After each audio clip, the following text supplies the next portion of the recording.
Welcome into the best in paranormal podcasting. This is Darkness Radio. I'm your host, Tim Dennis. Got a very interesting show for you today, folks.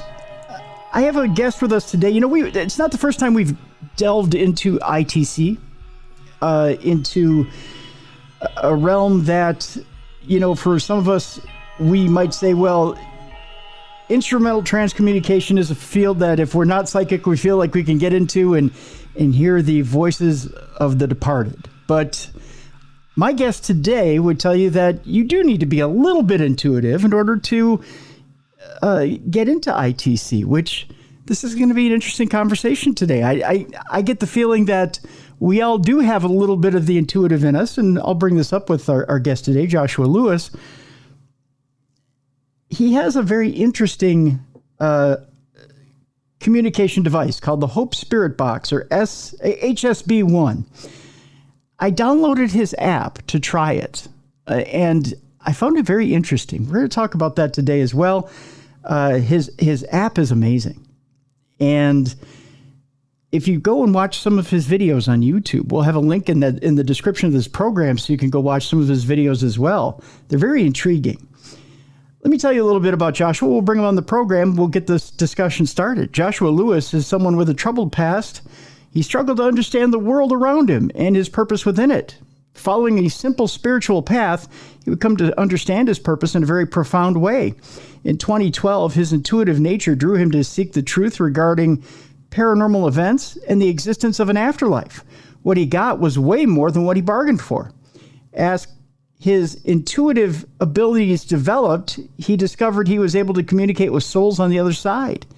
With his new group, H.O.P.E, which stands for Helpers of Paranormal Entities, and his intuitive ability, he dedicated his time to helping stuck spirits cross over, as well as grieving people look for closure. Using a wide array of technological devices combined with intuitive means, Josh has been able to successfully reconnect many people with their deceased loved ones. In addition to his work and research into the afterlife, Josh is a devoted father and owner of a successful hookah bar cafe and filmmaker, and a successful speaker at that. I got a chance to watch one of his talks online before our show, and I got to tell you, Joshua, I'm impressed. Welcome into Darkness Radio. Oh, thanks, Tim. It's an honor to be here. Always a pleasure to be able to speak about what I do. So thank you for having me. Let's talk a little bit first about how you came into the paranormal, and we'll get into ITC, and we'll get into the app, and we'll get into ITC itself, and a little bit about why people may have an issue with it, and a little bit about whether we need to be intuitive in order to work with ITC. Let's talk first about your paranormal awakening. We'll call it that. How was it you discovered the paranormal and got into the paranormal, and what brought you across its path? Yeah, I mean, I had done, as you read in my bio there, that I had kind of a wild past over about 20 years ago, and I had to go away for a couple of years. I had addiction in my life, and, I got clean and sober in let's see, what is my date? It's June 17th, 2005. So I'm coming up on 19 years. And when I got out of, quote unquote, government summer camp, I had to start over from scratch. And, I just really started working at businesses. I started, making some money. I did pretty well for myself when I got out. And there was a point where I had made enough money that I could kind of take some time off. And I started focusing more on the spiritual nature of life, and really just kind of discovering my own connection with my higher power, whom I choose to call God. And I call Jesus Christ as my Lord and Savior. But, I'm not into religion. That's the thing, is that I'm into just, connection with a higher power. And so Sure. As I was discovering that, I saw some people on YouTube doing some paranormal investigations. Of course, like anyone else, I'd watched Taps and Ghost Hunters and Ghost Adventures with Zach and all that. And I questioned whether what I was seeing on TV, whether it was real and what they were actually dramatizing and what was actually legitimate. I remember seeing a couple people on YouTube doing some spirit box work. I thought that was interesting. Hmm. So I purchased a PSB 7 and a voice recorder, and I would go out to different, cemeteries and abandoned buildings and things like that, and we would record stuff. And sure enough, there was some very intelligent responses that were undeniable, that were not coming from radio. They were saying my name. They were answering me directly at times. So the only thing I knew to do was to call on my faith and start praying. And it's really, I don't think I'm like something special or chosen. I just really started praying for any soul that I felt was there. And I would hear these thank yous, and I could see light, and they would say, I can see light and I feel light, they'd say. And I'd hear those kinds of things. And so I started working with a medium. I invited a medium to come out with me, which I was on the fence with regarding mediums. And she started picking up some really interesting stuff that was undeniable. Hmm. Shortly after working with this woman out in the field, I started picking up stuff. My partner, Nikki, started picking up stuff. Significant other, she would pick up some things intuitively. I would too. And that's when I discovered that, hey, there's something going on. And I started working with a woman. I found a woman, her name was Deborah Lynn Katz, and she's a PhD, and she is someone who, has really worked hard at developing her intuitive ability, and then worked with other people to help develop their intuitive ability. And so working with her was really amazing. She, one of the first times, and I talk about this in my talks and stuff like that, is that one of the first things she did was she said, "Hey, Josh, I'm going to kind of see where you're at intuitively. I'm just going to give you a name. I'm not going to tell you if they're dead or alive. I'm not going to tell you anything else, and I'm just going to ask you to tell me what you get for 30 minutes, with that name. And I'm not going to even give you any feedback. So you're just going to have to tell me what you get for 30 minutes, and you don't know if you're going down the wrong path or what you're getting." And so for 30 minutes, I would tell her this, I said, okay, she said this name, and Manny, and I started saying, oh, I see this young kid in his teens. I see that he's like a mixed ethnicity. I see him riding a four-wheeler in the desert. I see him playing the guitar. I see a sombrero somewhere.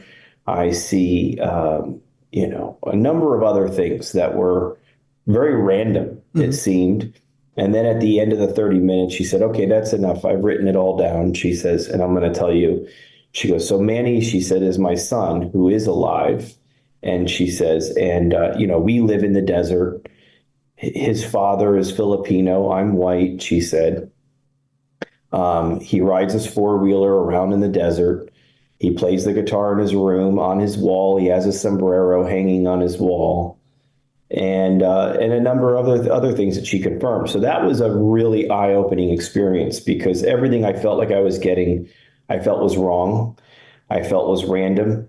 I felt didn't make sense. Yeah. And so there, all of a sudden, it really boosted my confidence that what I was getting, I didn't have to fully understand it, but that it was going to make sense to some degree. Okay. So, that's where, and then, skip to now, and I've done over 3,000 mediumship readings. And of course, in addition to doing that intuitive work, where I'm just doing mediumship readings with just me, my ability, nothing else. I never lost my roots with the equipment. I always still wanted to incorporate equipment, not in every time I do something intuitively, but a lot of the times, now doing ITC, instrumental transcommunication, which is using an instrument, whether it is a radio, a recorder, a TV. I mean, you could use a number of different electronics. And when done right and objectively looked at, and with certain controls in place, you can actually, make a real connection with the other side. And so, I started using my ability, and then at times able to verify or validate what I got intuitively by using equipment. Yeah. And so the answers would come through the equipment. So, and I'll just say this before you ask another question, is that instrumental transcommunication has a pretty a deep history. It spans about over 100 years ago. Guys like Thomas Edison, Nikola Tesla, lesser known guys like a brilliant Latvian psychologist named Konstantin Radovan, Frederick Jurgensen, who is a German filmmaker. These are all kind of like the quote unquote forefathers of instrumental transcommunication, where they all built some type of apparatus or used some type of device to communicate. And these were brilliant men. These weren't like, new age dudes that, would believe anything that they got. They were scientists, they were doctors, they were brilliant people that weren't just going to subscribe to anything. They were going to use certain protocols, scientific protocols, to really kind of cross-examine what they were getting and see if it's just false positives or if it's actually real communication. And they all got real communication. So, in the spirit of what those guys were doing, I threw my hat into the game and said, I'm not going to just, there's plenty of mediums out there. There's no question. There's no question of actual verifiable good mediums. But I think that the future of spirit communication is not just intuitive means, but I think it is also electronic and using, those kinds of things. And I'm not talking about like anything with AI or anything like that. I don't think that's really the way to go. Right. I think it's actually, giving them an actual voice. So that's what I do.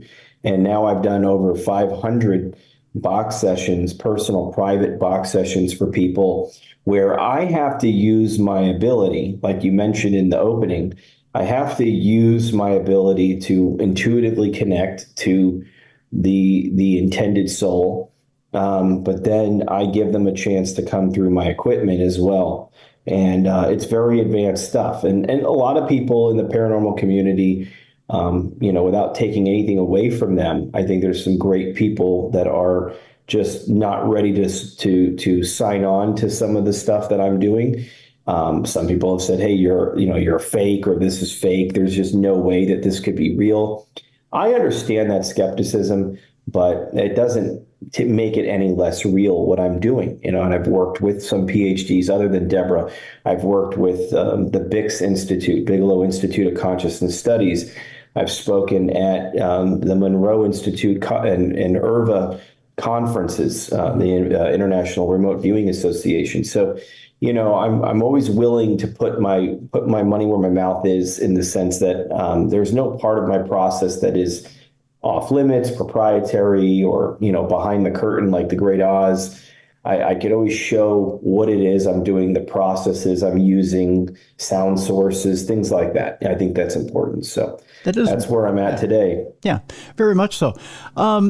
We have I would say a common acquaintance, common friend, and between the two of us, that being Frank Sumption. In the mid 2000s, we ran some trips with the Ghost Hunters guys and the Ghost Adventures guys. And when we were up at the Stanley Hotel, and I think it was 2006, 2007, Frank Sumption had given us one of his boxes to use at one of our trips.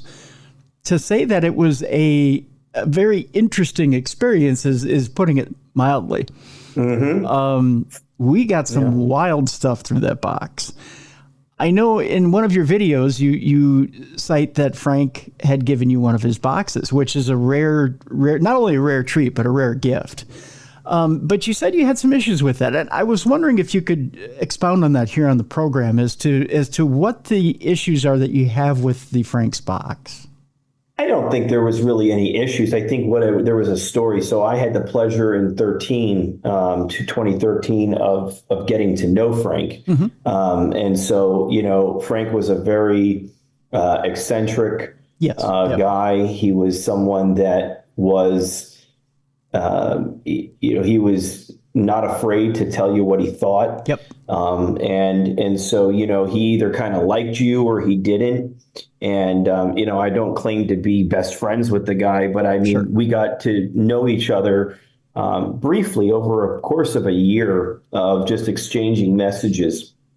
And I was able to actually purchase, he didn't give me one. I Yep. purchased Yep. a Frank's box, which is right here up on my shelf. You Oh, really can't yeah. see it. I know we're not on video here, but I Yep. have it. Yep. I have it on my shelf because it's kind of like the centerpiece of, I mean, he's the guy that really created not ITC, but he was the guy that created the skip radio spirit box. So he was the Yes. one, before there was a PSB7, before there was any other type of, skipping radio box. He was the one that did it. Yeah. And what's interesting about Frank, I'll just kind of tell you because, it's, and I became really good friends with his niece, Kelly. I was at an event in Ohio doing an event with someone, and she got to come, and I got to get to know her as well. But Frank was so I purchased this box off someone, and then after starting to get to know Frank, I said, "Hey, I'd love to send you this box to have you kind of tune it up a little bit." And he said, yeah, he goes, he would do that, and he wasn't going to charge me for it. He was going to just, kind of see what if there was anything loose in it or anything. It worked very well. I mean, so there's nothing wrong with the box. It was a little noisy, just like a PSB7 spirit box. So, but he was the first person to use the radio band. So it's using like an AM or FM, and it's skipping the stations. You can kind of, on the box, you can choose the skip rate, whether it's a fast skip or a slow skip. And he also was the first to incorporate echo, or reverb, I should say. Yep. And so, anyone out there that's claiming that they were the first to kind of incorporate reverb and all this other stuff is not paying homage to Frank. So, and there are some people out there that claim like they're the ones that that did that, and I think that's kind of crappy. But anyway, and so what was interesting was that Frank didn't create these boxes at first. That wasn't what his. I mean, he told me straight out. I did not create these to speak with spirits. I created these to speak with ETs. Yeah. And so that was something. And he used to put on his boxes, he would put a little, he would use a wood burner and he would burn these numbers, so I have number 78, and they were little aliens that he would burn as a figure into the box. And so what's interesting was that right before I was getting ready to send him the box, he made a post, and he said that the aliens, the ETs, had contacted him and said that they were coming to get him in a week. And that's what they said. They said they'll be coming to get him in a week. Whoa. And when I read that post, I messaged him, and he confirmed that's what he said. He was like, yeah, that's what they said. And I said, well, I better hold off on sending him this box because I don't know what that means. Yeah. And the next week, he had a heart attack and died. Oh my gosh. Yeah. And, that post was scrubbed from his Facebook after, and I don't think his wife wanted to, really kind of advertise that as much. But, hey, I mean, the man prophesied his own death in a sense. I mean, he said he was going to be leaving in a week, and in a week he had a heart attack and died. And it made me think about that movie K-Pax. Yeah.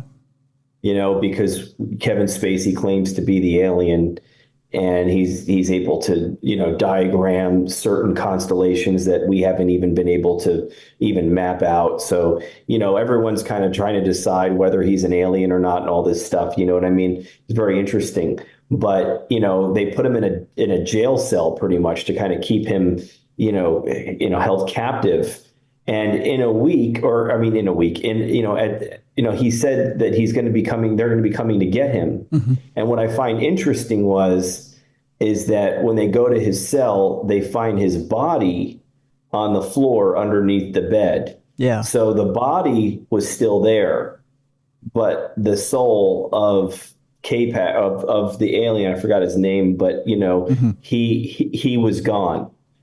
And I kind of feel like that's the situation with Frank, I think, because I have made some contact with I have had spirit loved ones of people from the people's deceased loved ones on the other side. We've asked questions many times: Are aliens real? Are ETs real? Have you seen them? This, that, and the other, and they've all said yes. They said spirits are on spaceships. They said that they watch me do sessions a lot of times. So I think it's all intertwined. I think there's something to it that is very interesting. So anyway, that's my Frank Sumption story. So okay, so I got to push this a little further here, Josh. Are aliens? Because we've always heard the theory that, well, are aliens in real bodies or corporeal form? Are they, do they travel physically here to this planet, or do they travel through wormholes or through portals, or how do they get here? Are they an actual physical form, or are they more of a spirit form? Well, I would say my guess is, and again, it's just an educated guess based on my experience, so I'm not giving you anything that I know to be factual, but my guess is that they're interdimensional beings. They can travel interdimensionally.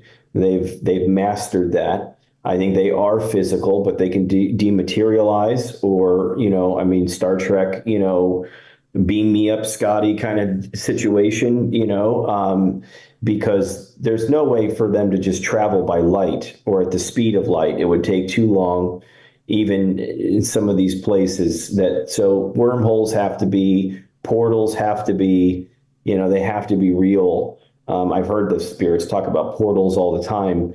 So I've heard them talk about stargates. I've heard the term Stargate. I heard a guy died early, a young guy, and he wanted to come back here. And he said, I'm looking for a Stargate to come back here. So there's, I believe that. And I believe that they're able to, manipulate our atmosphere or matter. Some of these ships, like Bob Lazar talking about that the ships are creating their own, what is it called? Its own, gravitational field around it. Mm-hmm. Because you don't see these jet streams or propulsion streams. So, there's almost like they're not abiding by our laws of physics. They're kind of creating their own, or they're abiding by their, what they have created, so that they, can travel at speeds faster than any ship that we have or anything like that, or that they are able to cloak themselves or disappear and appear out of nowhere. That's not traditional travel. So, I think that, and I've even, I've done spirit photography. I've captured many faces that are, people that I was able to validate that they are these people. So, doing scrying and different types of ITC, photography.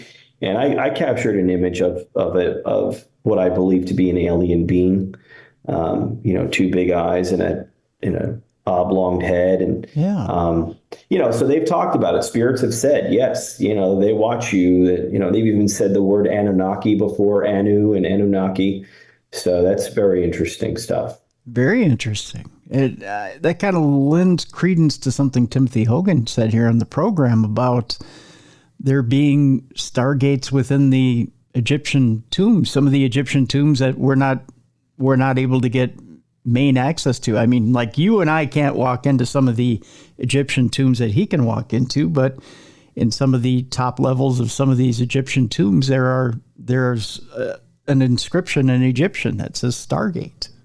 Yeah, there's no question that the ancient civilizations had contact with, I believe, ETs and higher forms of different civilizations, that different beings, because there were no phones, there were no, I mean, as far as there was no social media, I think it was easier for them to be around us, amongst us, to visit, to impart knowledge onto us, as people, because it was safer and it wasn't going to be the way it is now. It's almost like, with more technology, we become more like that movie Idiocracy. Mm-hmm. And I think that's really what it is. And I think people are getting, there is a faction of people that are waking up,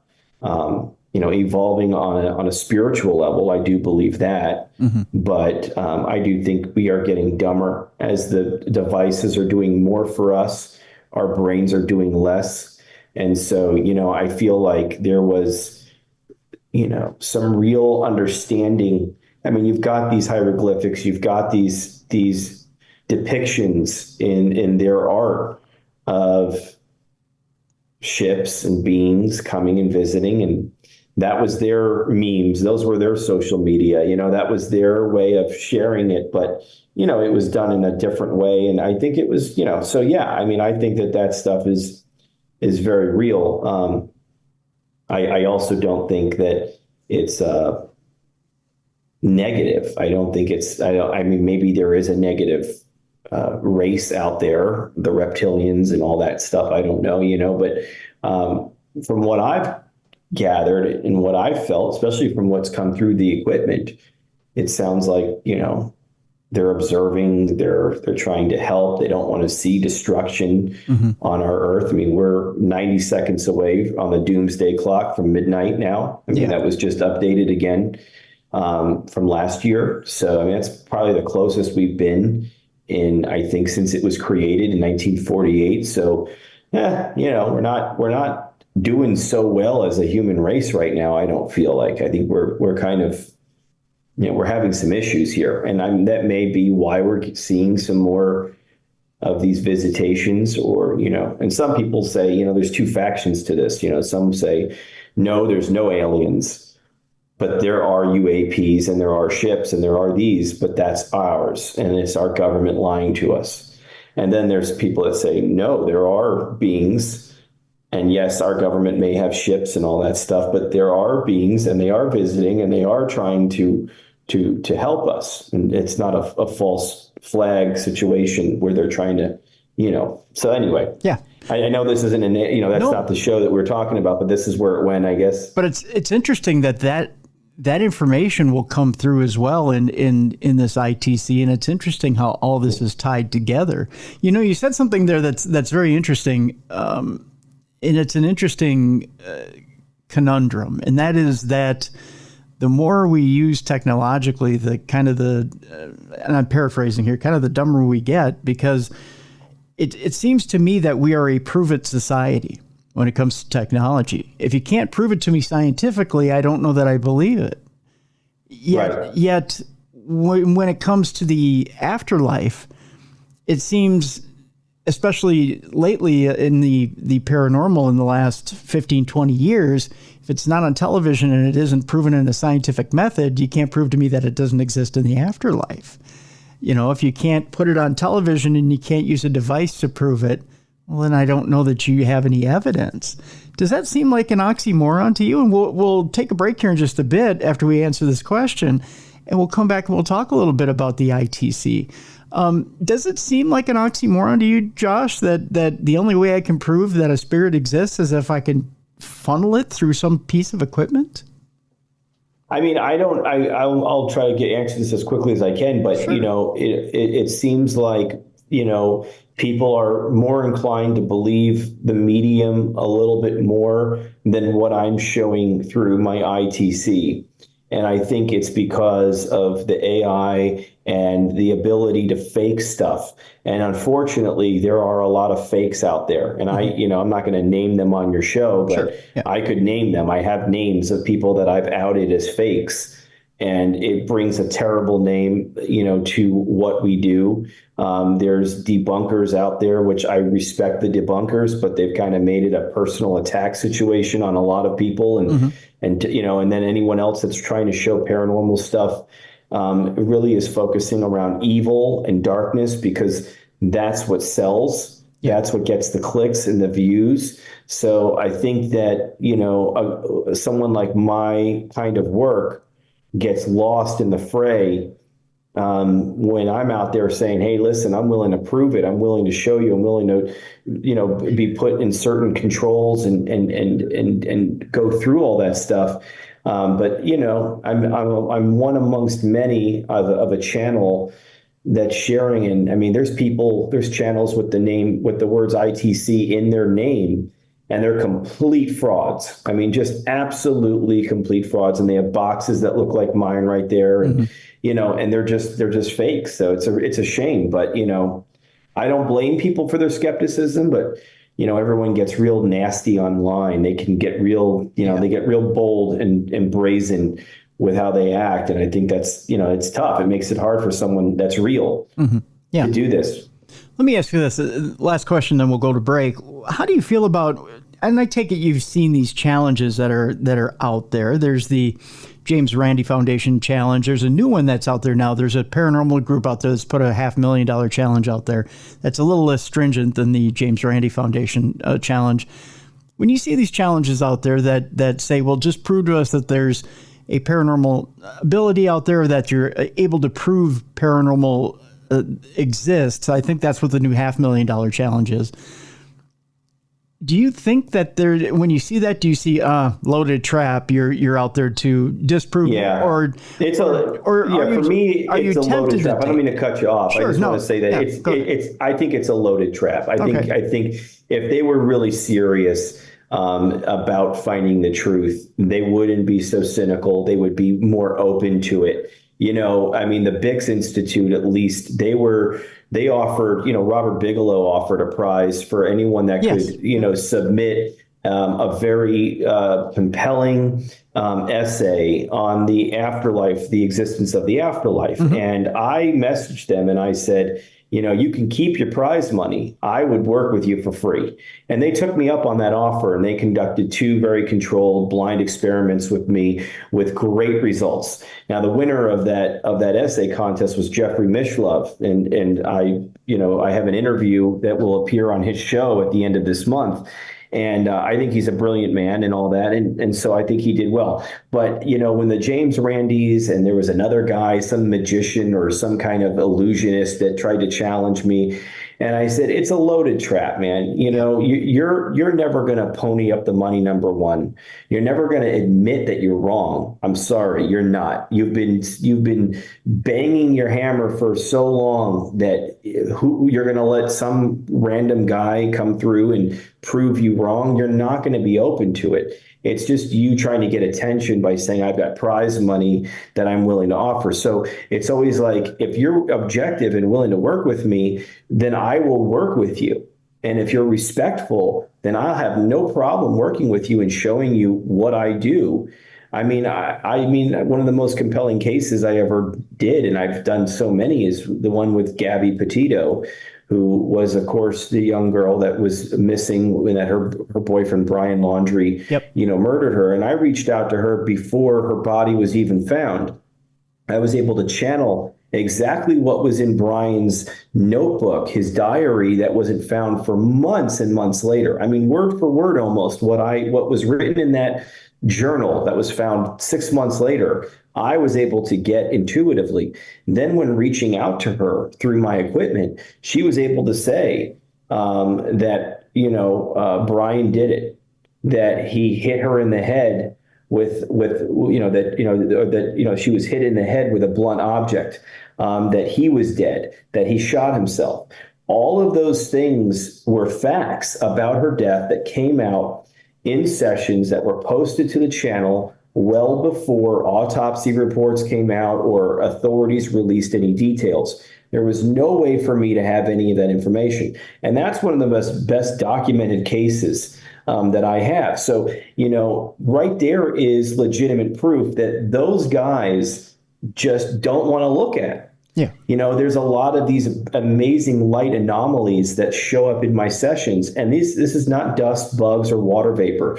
These are light anomalies that will drop down, stay still, then move in a certain intelligent direction. They'll enter my head, they'll enter my body, they'll shoot straight up out of my head like a beam of light. I mean, there are so many. I have had, amazing light anomalies that move through inanimate objects, and they'll reform together, so it's, but these skeptics, they don't want to acknowledge these things.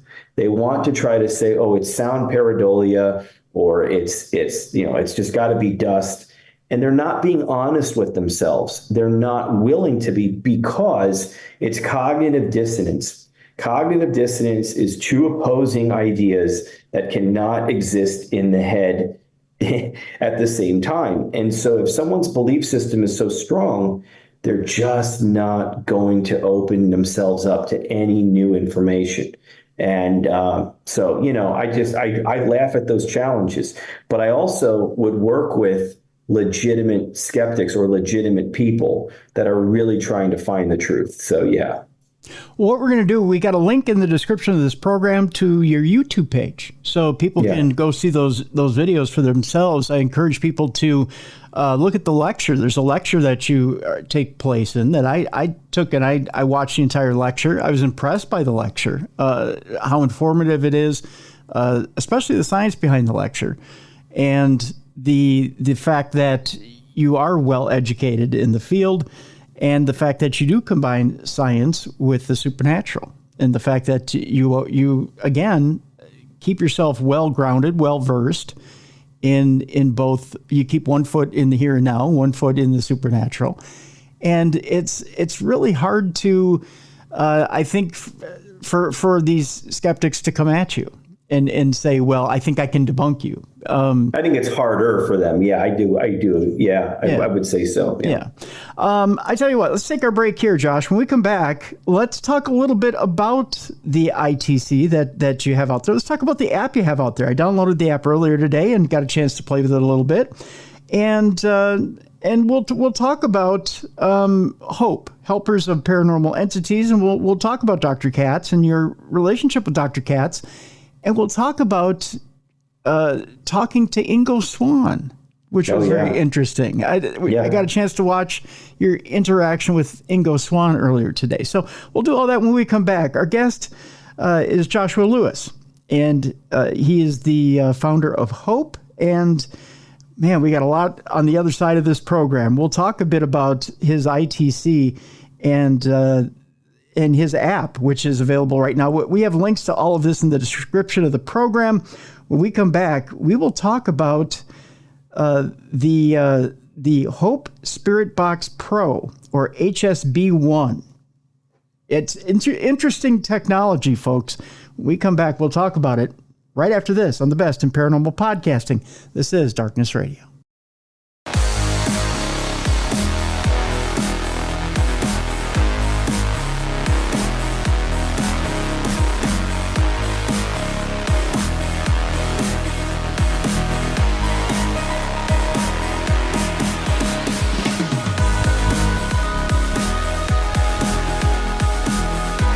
Welcome back to the Best in Paranormal Podcasting. This is Darkness Radio. I'm your host, Tim Dennis. Our guest is Joshua Lewis. He is the founder of H.O.P.E, Helpers of Paranormal Entities, and also has a free app out there, the H.O.P.E Spirit Box, or HSB1, which is available both in the iOS format and in the Android format. It's a free app, which you can go out there and get. You can put it on your phone and do some of this ITC work for yourself in your own home. ITC, by the way, instrumental transcommunication.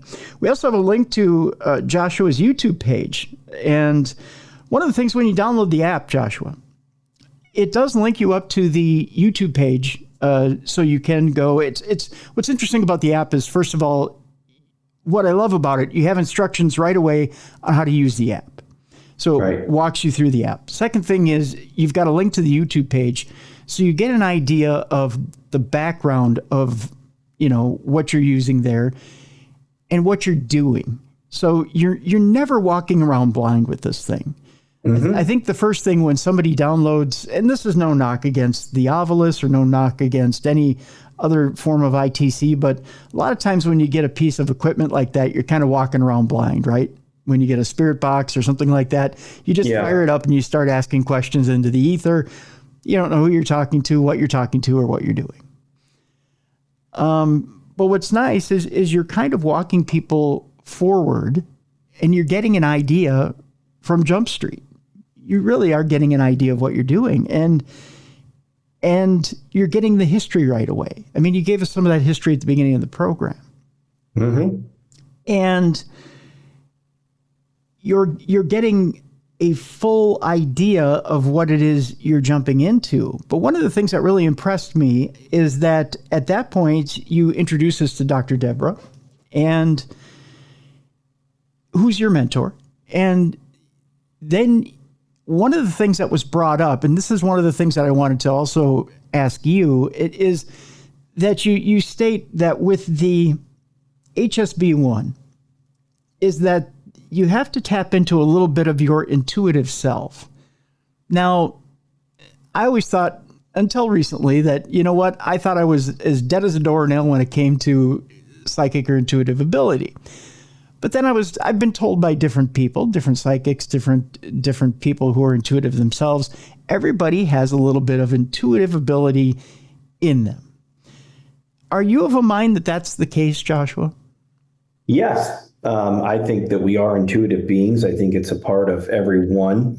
I think I think we all have it. I think that's meant just as it is for us to brush our teeth and to eat food and breathe air. I think that we're supposed to be intuitive. Everyone says they get a gut feeling. If they say they get a gut feeling about something, that's intuitive, whether they, want to admit it or not. Now, some people's intuitive abilities are more developed or naturally more developed. You can develop it if you don't have it that strongly. You can work at it and kind of flex it, exercise it like a muscle. But, Deborah, who started out as a federal probation officer, she had a stressful job and she wanted to learn to try to calm down a little bit, de-stress. And she went to an entry-level meditation class. And in the same building, they offered entry-level intuitive training. And she ended up discovering that she was very intuitive. And so, one of her sites that she has is the letter U, the letter R, and then the word psychic, urpsychic.com.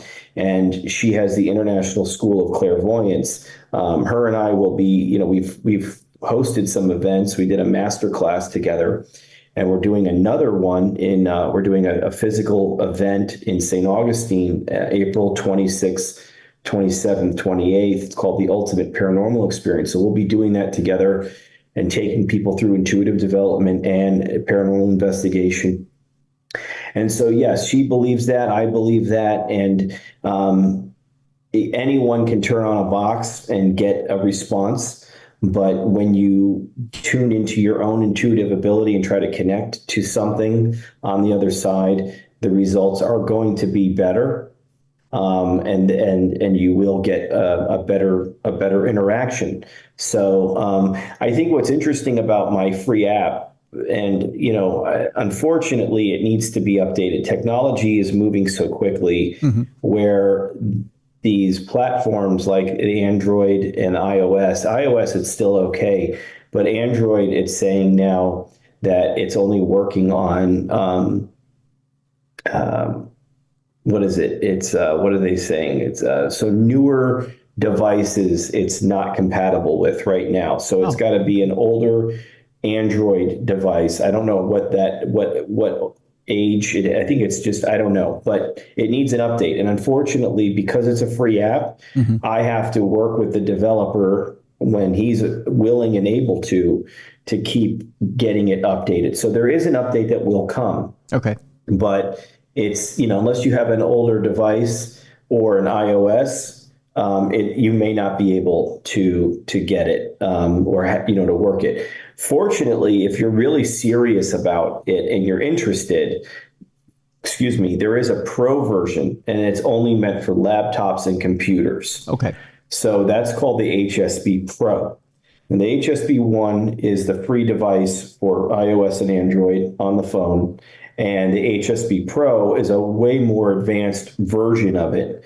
And that's only meant for computers and laptops. And people can go to hsb.hopeparanormal.com. And that's where you can, it's $5 a month to use it. You can cancel anytime. And, because there's maintenance and there's things that go along with it, you can't download and keep the program. It's an online based program. But what's really cool about my app, whether it's the HSB1 or the Pro, this is what I want to say. And again, there are some other apps out there that I think are effective and that are cool. But I can't endorse anyone else's other apps. And it's not because I'm selling mine or something, but it's because I don't know what's in it. I don't know what's in the app. I don't know the science behind it. They can tell me all they want, but I don't know if I believe them anymore. And that's the problem. And I'm not trying to poo-poo anyone else's work, and I'm not trying to, denigrate it or whatever. It's just that, like there's a new guy, there's a guy that's coming out with a new app coming out. It's like called Transcendence or something. I don't know. And there's this guy that has these apps, the Spiritus and Necrometer and Necrophonic and all these. And they tell you what it is and what goes behind it, but there's no way to fully understand what the sound sources are. You have to just take the developer's word for it. With my app, you can cross-examine the sound source. So, in these apps, or in my app, in my HSB1 and the Pro, there's sound banks. Okay. There's sound banks of human voice. The human voice consists of human speech that was taken from different TED Talks, different interviews, different things, right? But what's great about it is this: it's been reversed, it's been slowed down by almost 50%, and then it's been chopped up into 2-second increments and then randomized. So you've got human speech, but it's reversed, slowed, and chopped up. And you don't have to take my word for it. You can open the app up. You can choose one of the banks. There's men banks, women banks, young, old, all the full gamut, right? And different ones. And you could just choose one of those banks. And you could turn off the reverb, turn off the echo sound, right? And you could click the button, it will turn off all effects. And then you can slide the gate open and let the sound bank play. And you can listen to it for yourself and listen to the sound source to confirm for yourself that there are no words in the app or in the bank. Okay. Now, that's how you know what you're using will not give you a false positive. Any of these other apps that just spit out sounds, and sometimes words will come out and they're very random, or they'll say death, evil, demon, or a name or whatever. Where is the sound source? Where is that coming from? Some will say, oh, it's just sounds. There's no words in it. There's no this, there's no that. How do we know that? How can someone cross-examine that? So I think mine is the only app that you can do that with, which would make it a very valuable tool, because then you know that, hey, you're not going to get false positives, and the app maker is not pulling the wool over your eyes to get you, for entertainment purposes. So, I just want to state that. So if you can't do that with a piece of equipment, then you really don't know what you're getting is real. And so, that's the situation. But that's the science behind the H.O.P.E voice signature method, which is a method that I use. I do ask for, mostly the majority of the people I ask for are people's loved ones that are unknown. They're just regular people. And we get validation, evidence, evidential pieces of validation are coming through in every session. But I also ask for well-known people. And I ask for well-known people. I ask for normally one or two a month that I may, someone that I thought was interesting or I wanted to ask for. Maybe someone requested it and I might ask for. And I can't say for sure that I know 100% that it's that person. Mm-hmm. I don't claim that.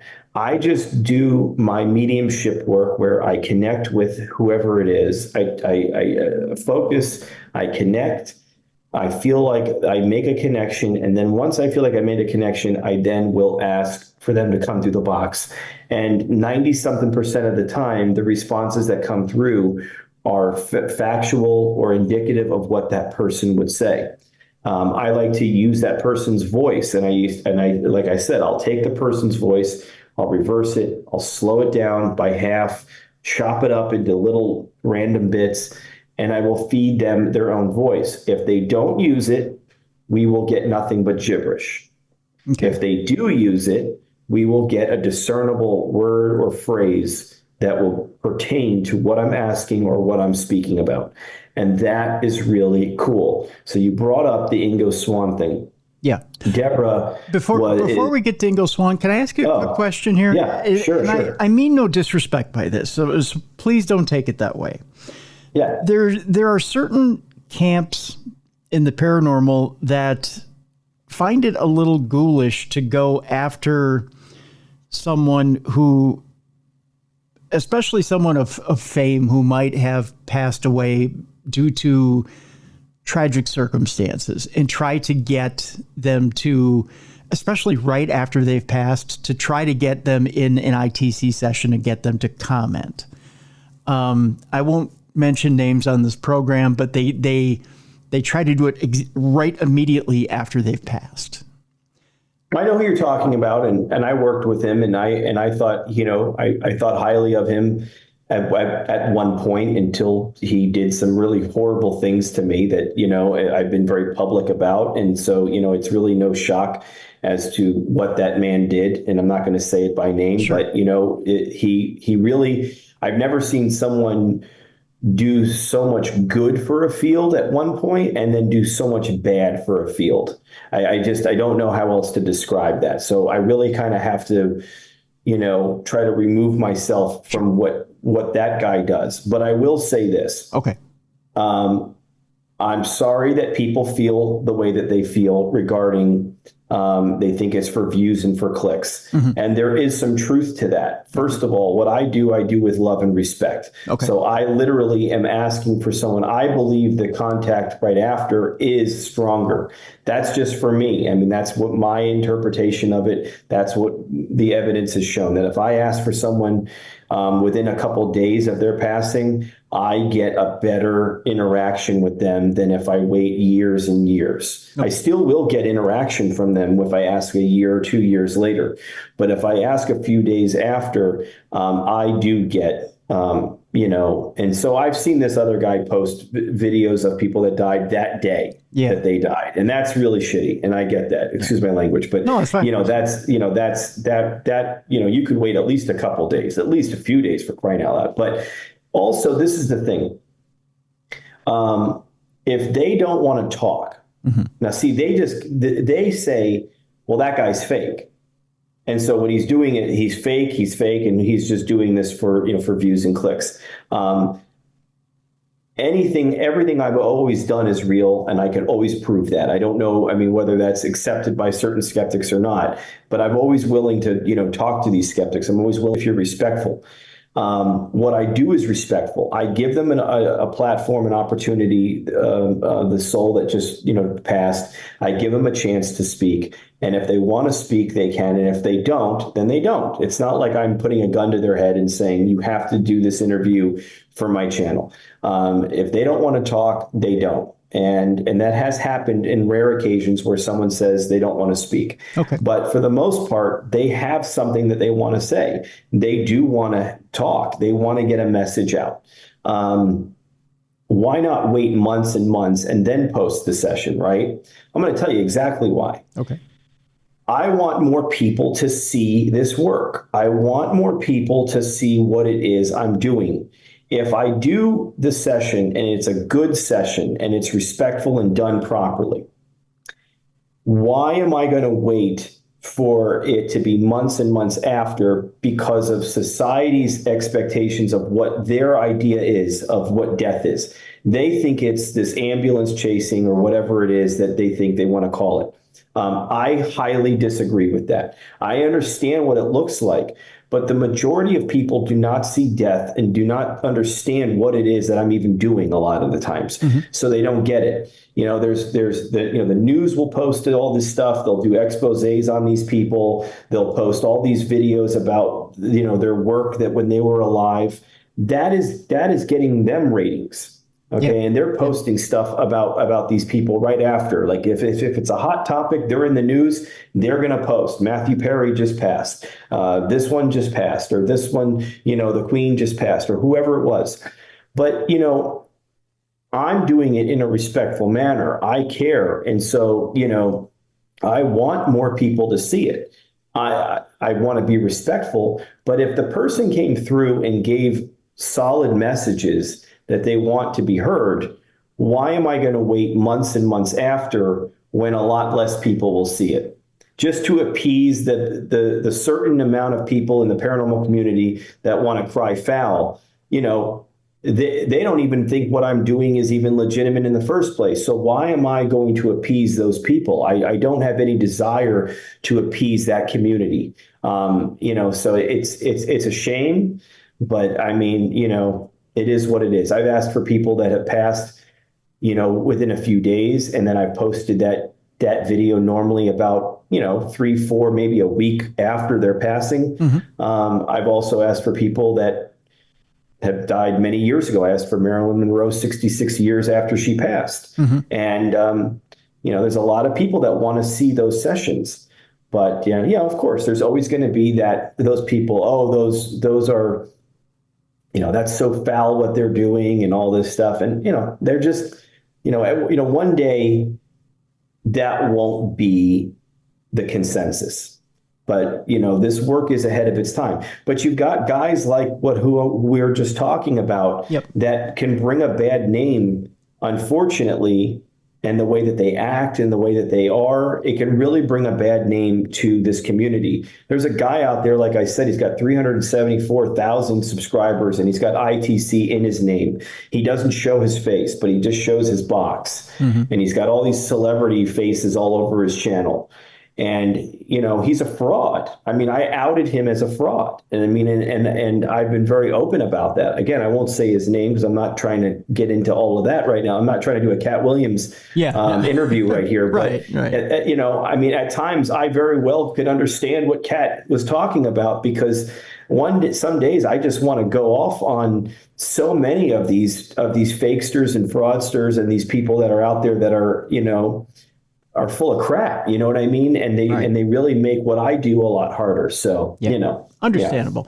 Yeah. I just, and forgive me, Josh, I had to broach that subject while we were on it. Oh, no, I'm all right with it. Yeah. If I didn't, of course, I'm not doing my audience a service, but I'm okay with it, brother. We had to get there while we did. Ingo Swann. I want to bring up what I had seen with you and Dr. Deborah and Ingo Swann, because it was very interesting to me.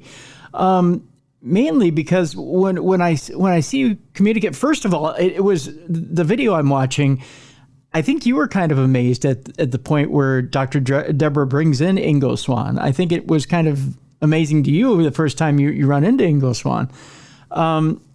Second, to me, the first question, if I'm not knowing Ingo Swann's coming in. And of course, for those who are unfamiliar, and I wouldn't know if anybody in my audience would be unfamiliar, of course, Ingo Swann, for lack of a better term, the father of remote viewing, comes in. My first question to him is, do you have to be psychic to be a remote viewer? The ultimate catch-22, with the government saying they didn't believe anybody had to be psychic to be a remote viewer. Have you ever asked that question of Ingo Swann? Do you have to be psychic to be a remote viewer? I don't remember if we asked that question, but I know that the way that that experiment was done was that, Deborah, again, she's the president of the International Remote Viewing Yeah. Association. Yep. And Ingo was the creator of CRV, which is controlled remote viewing. And, he did some great work. He too was an artist. He was eccentric. He had some, he was a very interesting guy.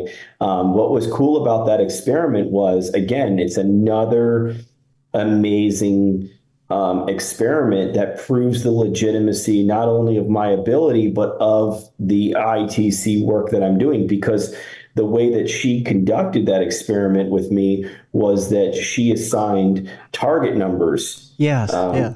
to these people. And so I did not know who we would be reaching out to. I did not know. I just knew that they were deceased remote viewers. That's all I knew, or deceased researchers, actually, because some of them weren't even, and so, she would say, okay, we're going to reach out. We're going to ask for deceased remote viewer 13752 or whatever it was, the numbers that she had. Yep. And I would focus on that number and I'd say, okay, I'm seeing this older man. And then she'd give me another number. I'd see, oh, I see a woman. And then she'd give me another number, and I see a foreign man who was younger with dark hair. And all of those depictions were accurate to the numbers that were assigned to but I didn't get any names. So now I have to only calling them by their target number, ask for them to come through, and Deborah would ask questions, and Ingo was one of them. And she said, what's one of the best things that we can know about how to improve this work that we're doing? And he said, imagination. And that's a very interesting response, because you do have to use visualization and imagination to prime the pump for intuitive work. Now, some would say, well, that's what I'm just creating in my head. How do we know it's actually intuitive, like it's actual factual information? But that's the conundrum, is that that you have to kind of bring the paints and the canvas to get the painting done. Mm-hmm. And intuitively the painting will get painted, but you have to bring some of that. You have to use your imagination.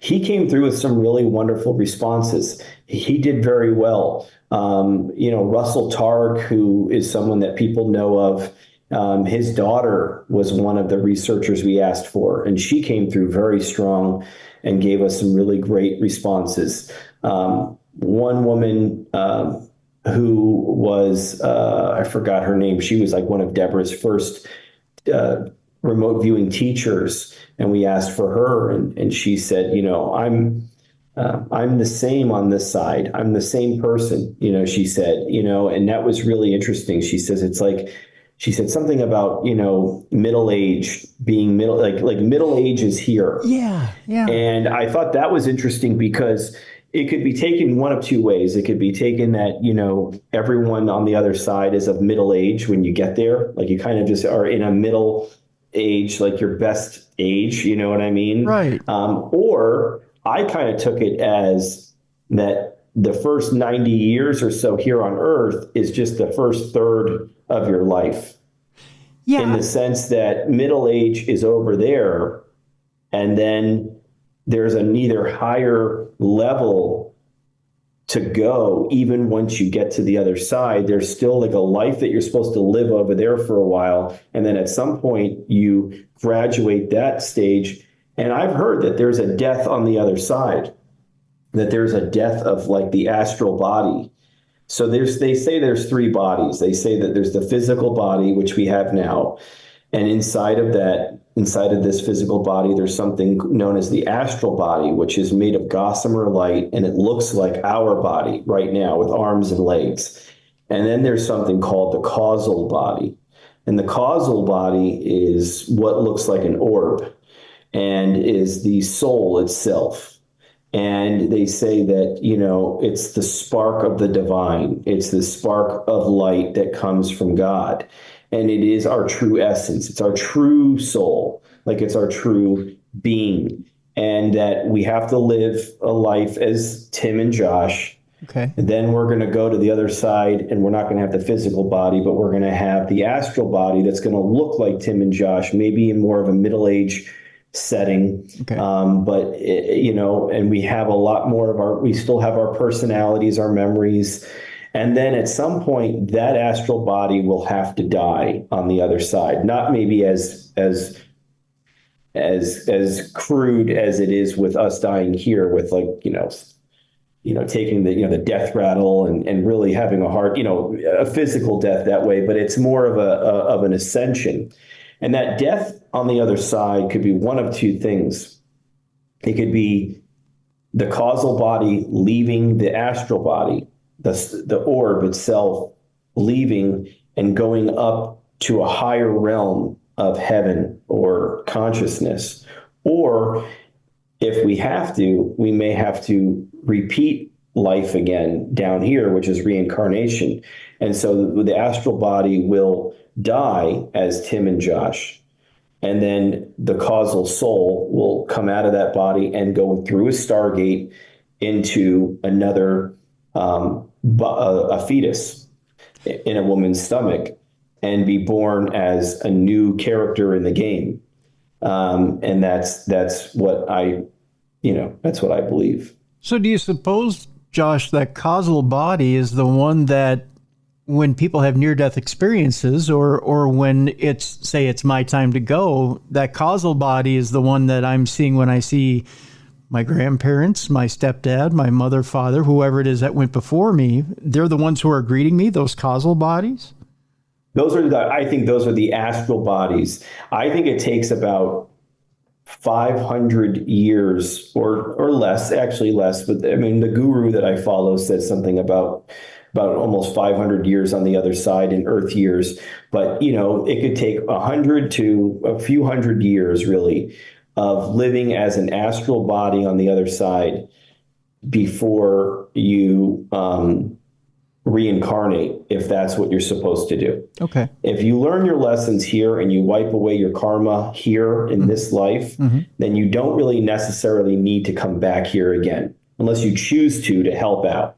And that's a very selfless task, I think. Okay. But I think that they can, I think a lot of our loved ones on the other side will hang out with us until a lot of their immediate family get to the other side. Then there's some time on the other side to live amongst each other again, spread love and share each other's love and experiences. And then at some point, we're going to lose Grandpa again on the other side, because he's been over there for, some years, longer than we have. And he's getting ready to either ascend to a higher level or to come back into a body on Earth to live out another existence as a new character. And so, I think there are some cases of reincarnation, like there's World War II victims that have come back. I mean, that's only been 80 years. Yeah. So that's not a long time to be on the other side. There's been people that have been 9/11 victims that there's little kids that remember falling from a building, and they can remember certain facts of their life. I think in those cases, there were some cases that were granted an early reincarnation because they needed to come back here and continue on with life in some way. And there's a reason for everything. But, I think most people don't reincarnate that quickly. I think that they are on the other side living some kind of, it seems like a physical existence. I mean, they talk about sleeping, they talk about resting, they talk about working, and I don't think they have to work because they have to pay the light bill and the phone bill. Yeah. But I think they're working for other reasons. I've heard of living in houses. And then I had a man show a picture of a house from the other side, which was really remarkable through spirit photography. So there's a level of physicality, I think, still on the other side that we just don't think of. I think we think we're all just balls of light, maybe, or there's nothing, and we're up in heaven with just light and harps and angel wings. And but I don't think that's exactly how it is. I think there is that too. Sure. But I think that there's still more of a kind of human nature that we experience, because it really would be weird if we come down here and we're so physical and we eat and sleep and work and wear clothes and do all this stuff only to go to the other side after 80 years or so, and it's like so nothing. Yeah. It's just such a ball of light, and that's it. That's all it is. That would be very, I think there's some adjustment to be made, but I think that there's still like, they talk about, I mean, I've had guys talk about they still play golf. I asked for Amy Winehouse recently, and I asked her, I said, when I felt I had a connection with her, I said, do you still sing on the other side? Do you still do anything with music? And she said, I still write hits. Now, I don't know what that means, but she said, I still write hits. See, I mean, is she writing hits on the other side? Is it on the spirit radio on the other side that, her songs are playing? See, I love Amy Winehouse. I would think that, but see, from people that from different mediums I've talked to, they say, well, you always hear that music is different on the other side, that it's much more rich, that it's you can't describe it. That spirits on the other side say you can't describe how much more rich and divine, and your human ear wouldn't be able to recognize it. But sure, it's got, I believe that, much more texture. Or that colors are much more vibrant, or even people that have come back from the other side that have had near-death experiences say the colors are different, the music is different, that everything is so much more brilliant, and that when you come here, it's so much. I believe that. I believe that. I mean, I believe that. I mean, you get a wide gamut of people that give responses. Some people that lived a full life or had a spiritual connection. I mean, they get to the other side and they talk about it being beautiful and wonderful, and it's all that that you could never imagine. How amazing! Many have talked about seeing a castle or a palace at one point when they first arrive. So there's something to that. So there's that. Then you get people that are that die of traumatic reasons, maybe drug addiction, or that they died very suddenly, maybe a violent situation. And so they're still in some kind of trauma. And so someone has said that they've been in a room to relax in for a while before they were able to move to another place. They've talked about being in a hallway. I mean, it's like, there's a lot of different, I mean, it's like, you take a painting and you ask 10 people to describe the same painting, and you're going to get 10 different descriptions. Yet the painting is still the painting. You know what I mean? So it's like, I think there's different experiences to be had, different ways of interpreting it, different ways to feel it. But I think that there is a science behind it that makes it that there is a law of spirit, that there is something that happens that is kind of uniform to everyone, even though they may all interpret it differently to some degree. So, I just think that people that died in a traumatic way or with anger and fear and resentment, they still have some stuff to work out, and they're not necessarily always experiencing that kind of light yet. They're not in hell. I don't get anyone talking about hell. Okay. I know that you get some religious people that do this work or something, and they're like, oh, of course there's a hell and there's a devil and I'm not saying there isn't a devil. I don't know. I mean, I think there is probably some angel that causes a problem. A troubled former angel maybe, or whatever. I mean, they've mentioned the devil to me before. I've heard that crap. But when I've asked people about hell, they said, no, there's no hell. It's kind of your own making. So if you were, a bad guy, you can hide in darkness for a while. But the thing about it is that you can't evade eternity. Like, you can't escape eternity, meaning that you can't hide in darkness forever. You're going to have to come out into the light at some point, and then at some point you're going to have to, come to terms with what you did, Okay. and you're going to feel the pain that you caused. I don't know that it's a guy with a pitchfork stabbing you in the butt, in a fiery hole. But I think you're going to feel the pain that you caused. I mean, Jesus says in the Bible, if you live by the sword, you die by the sword.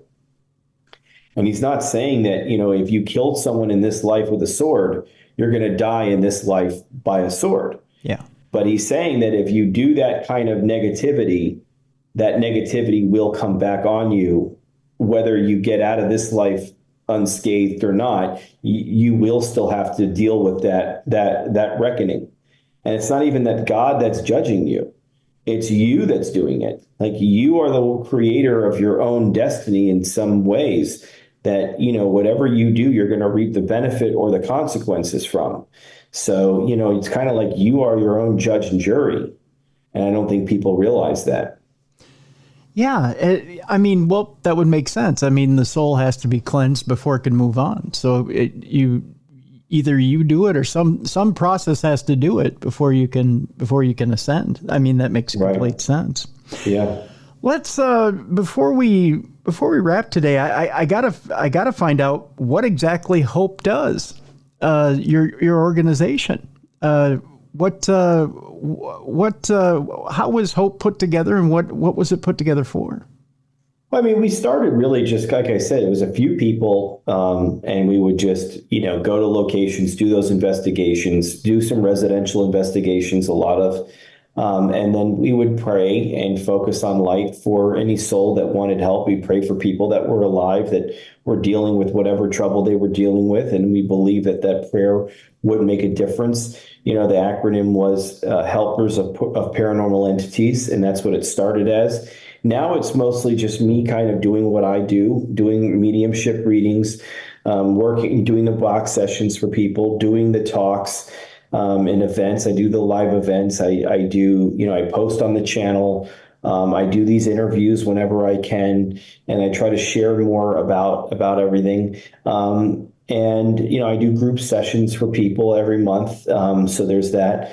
But I feel like H.O.P.E now has kind of evolved more into helping other people evolve. That's really what the acronym stands for more now. So, is helping other people evolve. I think that's really what it is. And I really, I love helping people when I can, but not in some self-gratifying way. I mean, I want to do it where I want to be of real service. I feel I owe a debt of gratitude to my higher power for pulling me from the trenches of what I believed hell was here on earth, from what I lived. And so, I think that this is my purpose and calling to do this work and to share it in some capacity. Even if I take the hits that I take sometimes, I think that's, part of the deal. And I just have to kind of work through that. But yeah, so that's where we are now, and I get to work with other amazing individuals sometimes. And it's been really great being able to do that. So, in closing, what does the future hold for Joshua Lewis? Where do you see, even in the next 5 years or so, where do you see you taking H.O.P.E? Where do you see you taking yourself, and where do you see you, leaving your mark in the world? Yeah, I mean, I don't know. I've done a lot of work on the channel. I posted a lot of sessions. I've written a book, Finding Hope in the Afterlife. My book is out on Amazon, and it's been out a couple of years. It's gotten a lot of good reviews, so that's been good. And I've held, 4 or 5, I've got 5 live events now, with a 6th one coming in St. Augustine, the end of April. And I'd like to write another book. I'd like to do these speaking engagements. I'd like to try to keep developing the H.O.P.E spirit box and keep trying to improve upon it.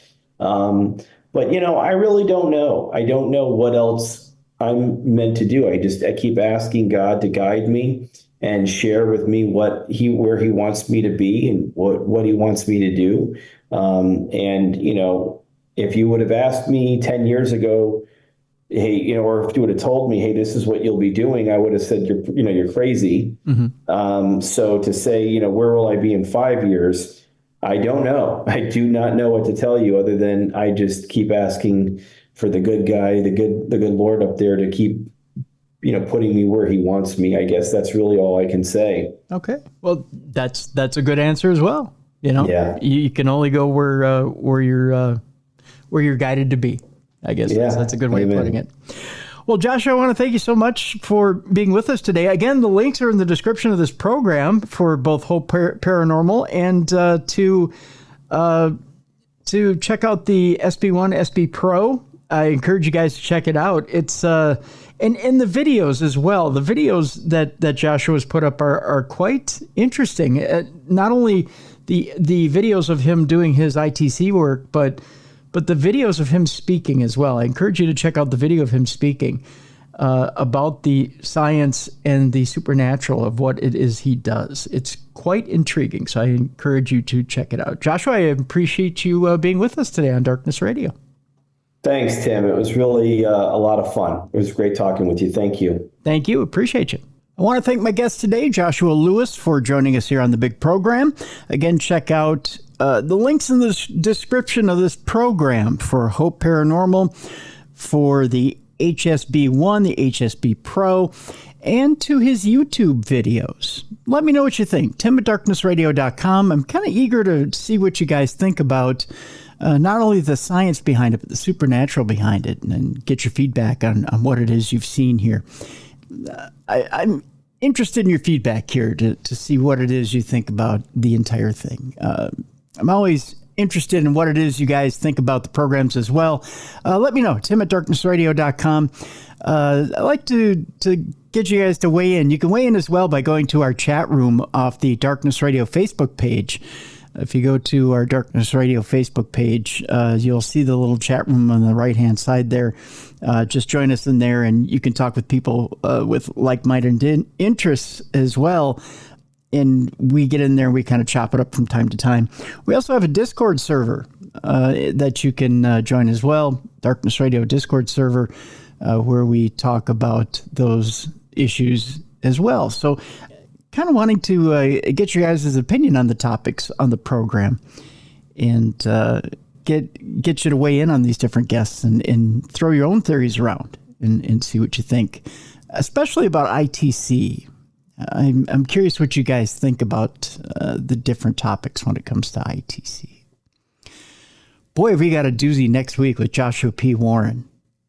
I'll just give you this hint. I taped the show yesterday with Joshua P. Warren. We had to tape a little early because of some stuff that he has going on, so he wanted to tape right away.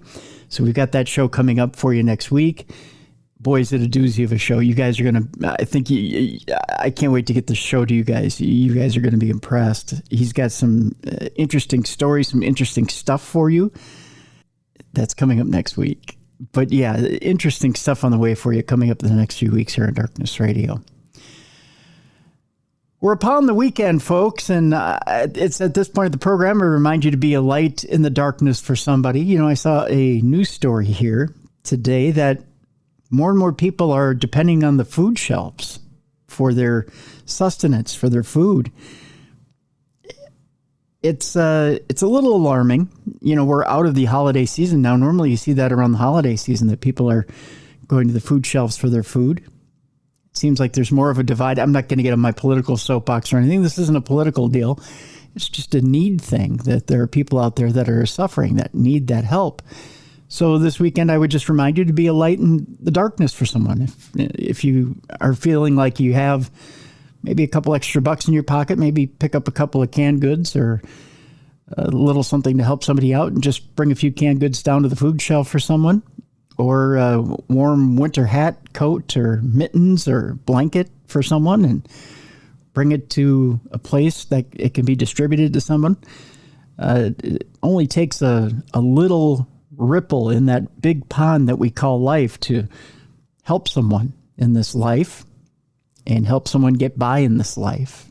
And we all need to be there for each other in order to get through this life. So if you can do something for someone, it'd be greatly appreciated. Just a little a little wink and a nod from your buddies here at Darkness Radio.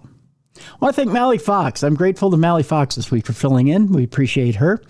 Thank you so much, Mally, for filling in and doing such a great job here on Darkness Radio this week. Also want to say we're grateful to Miracle Made Sheets. Thank you so much, Miracle Made, for sponsoring the program this week. And again, I encourage you guys to check out Miracle Made Sheets. I've got 3 sets of Miracle Made Sheets. I'm not just whistling Dixie when I tell you I've got these sheets. I love these sheets. I've had these sheets for a few years before they even came on the program. And I absolutely love them. They are so soft. They're so comfortable. But better yet, they're antibacterial sheets. They're inspired by NASA. And I got to tell you about these sheets just real quickly, folks, because I want you to check them out for yourself. This is what's so great about Miracle Made Sheets. First of all, these Miracle Made Sheets are self-cooling. Now, I don't know if you sleep hot. I mean, I tend to sleep kind of hot, so I need something a little cooler. These things are self-cooling. So they're thermoregulating. They're designed to keep you at the perfect temperature all night long, which is great. I love that. They're self-cleaning. These sheets are infused with silver. They prevent up to 99.7% of bacterial growth. So this means that you're not washing them all the time. In fact, you wash them only a third of the time that you normally would other sheets, which is great. I love them for that as well. And they're so comfortable. Man, these Miracle sheets are luxurious. They're not quite, satin or silk sheets, but they're just a step below that. They're like the best thread count you've ever had in your life. They are so, so soft. I absolutely love these Miracle Made Sheets. So here's the deal, folks. You want to get in on these Miracle Made Sheets. And again, we want to thank Miracle Made for sponsoring the program this week. Here's what you do. Go to trymiracle.com/darkness. Use the code darkness. Claim your free 3-piece towel set. You get that on top of it. And you save over 40% off on the entire set of sheets. You get, I believe it's, you get 2 pillowcases, you get the fitted sheet, you get the bed sheet. It's an amazing deal, folks. Again, that's trymiracle.com/darkness. Go ahead and treat yourself. I'm telling you, these Miracle sheets are amazing. Try it. I guarantee you're not going to be disappointed. You're going to love these sheets. Once again, it's 40% off if you use that code darkness at trymiracle.com/darkness. Free 3-piece towel set. You save over 40% off when you do so. You're going to love it. I love them. I can't do without them. I can't do without my Miracle sheets now. Give it a try. Give it a try and support our sponsors. Support the show. That's all I ask. That's the other homework assignment besides doing something good for someone out there in your community. All right. Big shows next week. We got big shows next week. Again, stay tuned here to True Crime Tuesday on Darkness Radio. We've got people lining up to be on the show. I always say I'm a fortunate man. I'm a lucky man in that not only do I get such great support from you guys, I get such great support from the communities, the true crime community and the paranormal community. The other thing that I want to announce to you guys is that Tim Miley has officially added me to Potographs for Pups, which will be at the Palmer House Hotel in Sauk Center, Minnesota. And it will be taking place, actually, tickets go on sale on the 26th, which is tomorrow. So you can get your tickets officially online on the 26th, which is tomorrow. Richard Estep will be there. I'll be there. Tim Miley will be there. And also, on top of us will be Christina Rappel, a psychic medium from the Wisconsin Apparition Tracking Society. So, and all proceeds will be donated to Eagle's Healing Nest. So there you go. You can get your tickets at potographsforpooches.com. If you don't remember that, go to the events section of darknessradioshow.com. We'll have a link, and you can go there and you can get your tickets for the event. The event takes place May 18th of 2024. And it's just $79 for the ticket. That ticket gets you lectures for the day. It gets you an investigation of the Palmer House, and it gets you into the social hour afterwards. So come on out, support the pups, support the Eagles Landing Nest. Come say hi to Richard and Tim and myself and Christina, and support a good cause. So there you go. That's what I'll leave you with today. And we will see you on Tuesday for a brand new episode of True Crime Tuesday, brand new week of shows. And again, I just thank you so much for taking time out of your busy life to join us here for the best in true crime and paranormal, right here on Darkness Radio.